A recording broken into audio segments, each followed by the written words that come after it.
না? আল্লাহ বললেন পাখির দিকে তাকাও, আওয়ালাম ইয়ারাও ইলাত তাইর, কারণ পাখির মধ্যে নিদর্শন আছে না নাই? পাখি নিয়ে গবেষণা করলে পাখির রব আল্লাহরে খুঁজে পাওয়া যাবে, ঠিক কি না?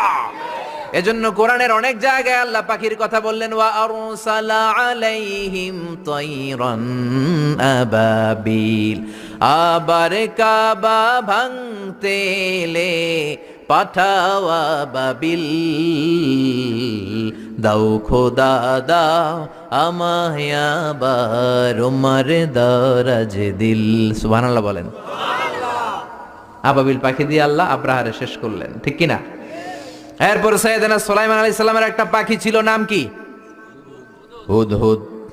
ওয়া তাফাক্কাদাত তায়রা ফাকালা মালি লা আরাল হুদহুদ, পাখি কই? ওইটার জুমিং পাওয়ার এত বেশি ছিল পাখিটার চোখে, সাইয়েদনা সুলাইমানের সিংহাসনও চড়তো, পাখিটাও চড়তো, আর কত হাজার ফিট নিচে